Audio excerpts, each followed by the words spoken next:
All right, let's talk about some Scanners. David Cronenberg's Scanners, the original. And this is a film that he himself isn't even a big fan of.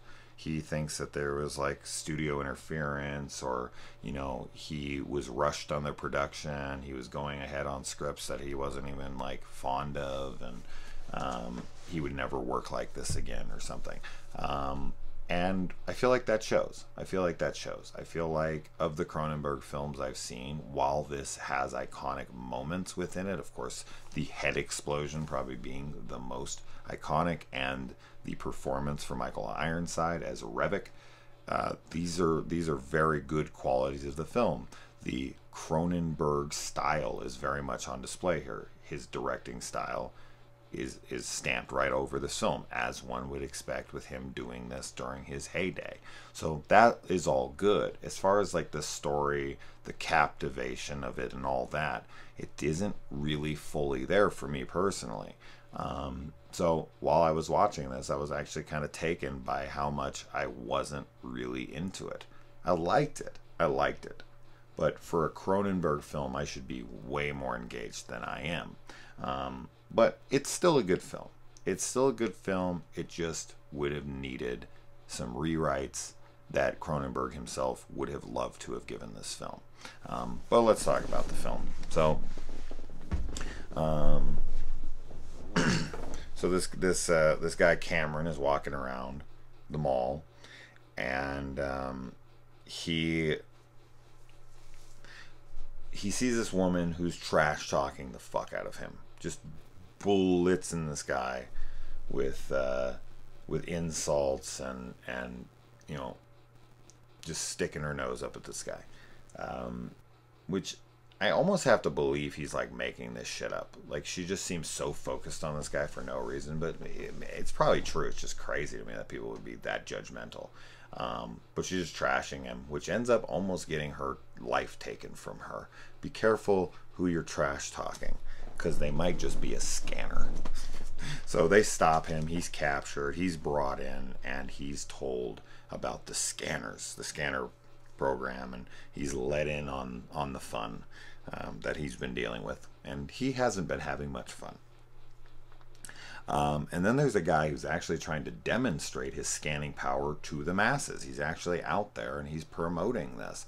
And he unfortunately calls on the wrong person, and that is Revok. And he comes up and he tries to scan him, but little does he know, or little is he ever going to know anything again, Revok is a much more powerful scanner than he, and Revok blows this guy's head right off his shoulders in probably the top 3 most iconic head explosions in any film, especially in the horror genre ever, up there with like Maniac 1980, of course.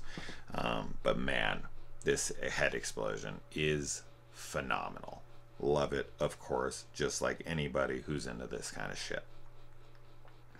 And then Revok is captured, and he's supposed to be injected with this drug, ephemeral, if I remember correctly, and he makes him stick it into himself and plunge it right into his own veins. Now, this drug has no effect on normies like you and me, but it suppresses the scanner's abilities for a time. So they think they have Revok completely powerless when he's put into the cop car, but of course this is not true, and he ends up making everyone kill each other and themselves in a pretty brutal murder-suicide scene. So good stuff right there. Love it. Any scene with Michael Ironside in this movie is top-notch. This is where the film shines completely, because Ironside's so fucking phenomenal in this film.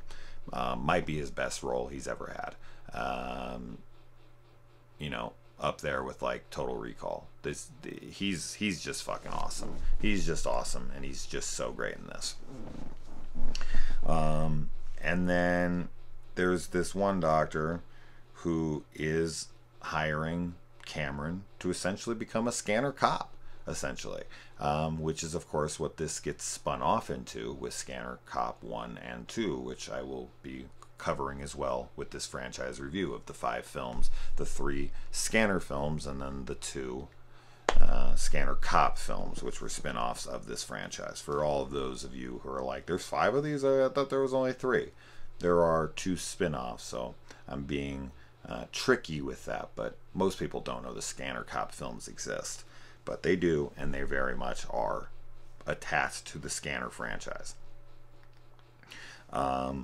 We find out that Revik has a hole in the middle of his head because he tried to drill the pressure out. Imagine feeling pressure in your head so bad, not just a migraine, something beyond that, that you take a drill to your forehead to try to relieve the pressure. I wonder if it worked. And Revik has a list of scanners. He wants them to join him to kill. He wants to assemble, basically a scanner regime that's going to take over the world, that they're more powerful, better than everybody. This has been explored upon in any movie with superpowers, of course.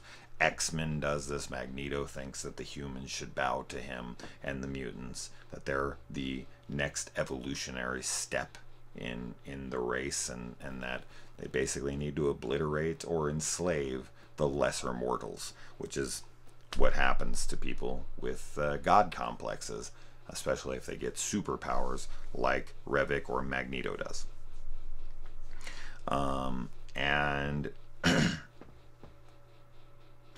And then Cameron is brought in to display and to try to hone in on his powers of scanning. And he's brought in with this yoga guy who can control his heart rate, which is an actual real thing that I think Buddhist monks have been known to be able to do. They can actually elevate their heart rate and decrease it almost to stopping. Like they could basically give themselves a heart attack by just the mental and physical control they have over their body because of their mental acuity that they've achieved by years and years of meditation, which is pretty wild stuff. But this guy does it, and Cameron comes in and he toys with this guy. He gets his heartbeat up to 200 beats a minute, and then he they think he's dying, so they're gonna inject Cameron with this ephemeral, and then he stops it and he's like, no, I'm good, I did it. It's like, you know how much damage you probably just did to that guy's heart? He was here to help you, and now you find it funny. Laughs about it. Maybe he sees the yoga guy as an enemy to him, or a pawn, or maybe he's starting to have a god complex himself, and he's like, I'll just toy with people's organs, and especially their most important ones, and just find it amusing. So I don't know, that's kind of a dick moment in the movie for me. I'm like, really? Damn. Then we have 4 people missing with shotguns at close range. I'm not really sure how that happens, but it sure does in this film, because Cameron goes to ask this one scanner that he's trying to interrogate some questions about Revik, and then these people come to snuff that guy out so he can't say anything. And 4 people at close range with shotguns miss every shot. Jesus Christ, man. Some bad shots there.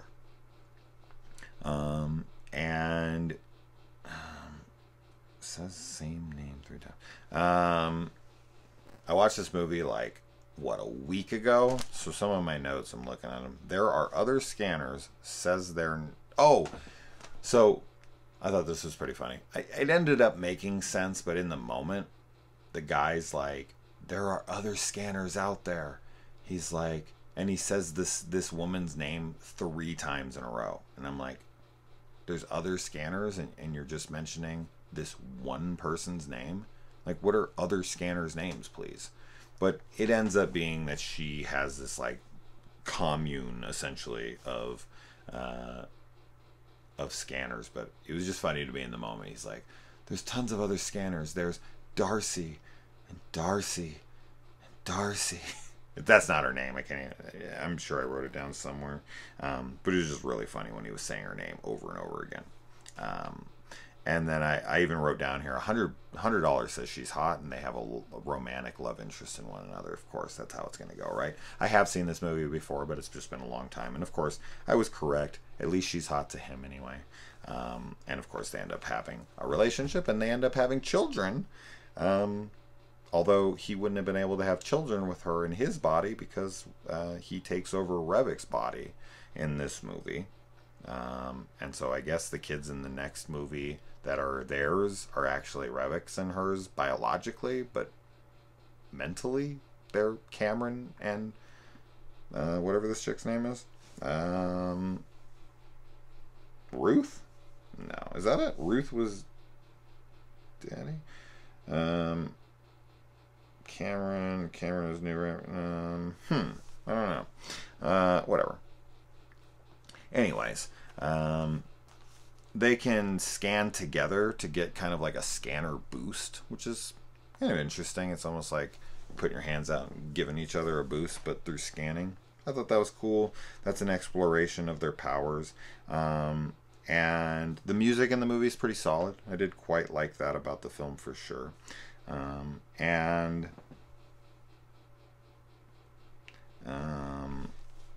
so many scanners not helping them. Dude, so many of these scanners just get obliterated trying to help this guy. So a lot of them lose their lives. And I like that when he's connecting with someone, it keeps doing this like overlay where it shows his face, then their face, then his face, and then their face. It's kind of like visual storytelling to let us know that he's in control and that we're kind of seeing through that. I like that. We found out there's a mole, of course, that one of these guys has infiltrated the place and is selling them out to Revik, which, as one would expect. And then Cameron goes to scan these computers to try to hack in because computers have nervous systems like we do, and so he can hack computers with his mind. And then this guy decides he's just gonna kill the program all while he's in there and see what happens. And this is a big mistake. This is a big mistake. It ends up killing every one of them in the room in this grand explosion, which is pretty good. I liked that. And I like that he can get in people's heads and make them see horrible things. So he can just like make you see whatever the fuck he wants you to see, which is terrifying. I mean, imagine.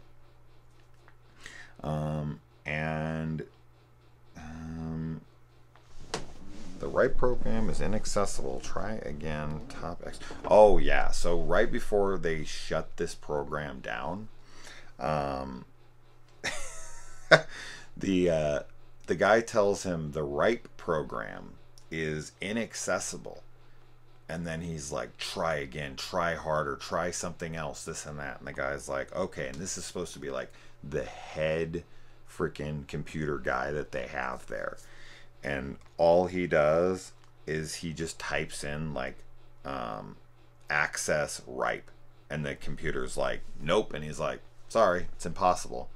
Literally, that's all he types. He's just like C colon / open ripe, and it's like, nope, access denied. And he's like, it's not possible. I thought that was so funny. He's like, I've tried everything. And he's like, well, try again. He's like, try anything, try something new, try some, get crazy. And the guy's like, open this program. And it's like, nope. And he's like, I've exhausted all of my resources, all of my knowledge, all of my computer skills, my hacking skills. It was pretty funny. And then I love how the guy also then tells him about this self-destruct program that the computer system has, which ends up being their demise, because once they enact it, it blows them all up, whatever. He tells him about it, and then the guy's like, all right, well, let's use it. And he's like, well, I mean, we can't actually use that thing. And it's like, well, then why the fuck did you tell him about it? Why did you tell him about it?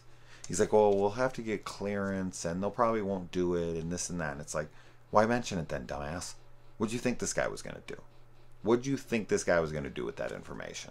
I mean, I guess he's just talking out loud, and he doesn't think the guy's going to end up pulling a gun on him. But it was just so funny to me. Here, I'm going to mention something to you that might help, but I can't have you use. But I totally can if you put a gun to my head.